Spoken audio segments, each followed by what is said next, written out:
Hi dears, welcome to race education. നമ്മുടെ Hindi question പേപ്പറിൽ ഇതുപോലുള്ള വൺ വേർഡ് ക്വസ്റ്റ്യൻസ് കാണാൻ പറ്റും. സഹി വാക്യ ചുൻകർ ലിഖേ. അപ്പോൾ ശരിയായ സെൻറ്റൻസ് തിരഞ്ഞെടുത്ത് എഴുതാം. അപ്പോൾ ഇവിടെ ഒരു സെൻറ്റൻസ് ഒരേ സെൻറ്റൻസ് ആണ് എന്ന് നമുക്ക് പ്രത്യക്ഷത്തിൽ തോന്നുമെങ്കിലും ഇതിൽ ശരിയായത് ഏത് എന്നാണ് ചോദ്യം. അപ്പോൾ ഇവിടെ നമ്മൾ ഒന്ന് രണ്ട് കാര്യങ്ങൾ ശ്രദ്ധിക്കണം. ഒന്ന്, ആരാണ് കർത്താവ് എന്ന് വെച്ചാൽ സെൻറ്റൻസിൽ ഉദ്ദേശിച്ചിരിക്കുന്നത് ആരെയാണ്? അമ്മയാണ് അല്ലേ? മാ മുസ്കുരാ രഹാ ഹെ.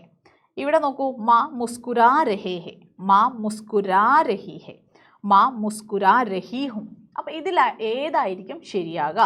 അപ്പോൾ നമ്മൾ ടെക്സ്റ്റ് ബുക്കിൽ നമ്മുടെ ഫസ്റ്റ് ചാപ്റ്ററിൽ തന്നെയുള്ള ഭാഗത്ത് നിന്നാണ് തന്നിരിക്കുന്നത്. ഇവിടെ അമ്മ ആയതുകൊണ്ട് തന്നെ സ്ത്രീലിംഗമാണ്, അതുകൊണ്ട് രഹ എന്ന് വരില്ല അല്ലേ? രഹ എന്ന് പറഞ്ഞാൽ പുല്ലിംഗമാണ്. രഹ എന്ന് പറയുന്നത് പുല്ലിംഗ ബഹുവചനമാണ്. മാ മുസ്കുരാ രഹി ഹെ, രഹി ഹെ അല്ലേ? അപ്പോൾ സ്ത്രീലിംഗം ആയതുകൊണ്ട് തന്നെ മാ രഹി ഹെ എന്നാണ്, മുസ്കുരാ രഹി ഹെ. മാ മുസ്കുരാ രഹി എന്ന് വരെ ഈ സെൻറ്റൻസിൽ വന്നിട്ടുണ്ട്. പക്ഷേ ഹും എന്നാണ് നമുക്കറിയാം. മേ എന്ന് വരുമ്പോൾ മാത്രമേ സെൻറ്റൻസ് ഹും എന്ന് അവസാനിക്കുള്ളൂ. അപ്പോൾ അതുകൊണ്ട് ഇവിടെ നമ്മൾ കറക്റ്റായത് ഏതാണ്? മൂന്നാമതായിട്ട് തന്നിരിക്കുന്ന മാ മുസ്കുരാ രഹി ഹെ എന്ന് പറയുന്ന സെൻറ്റൻസ് ആണ്.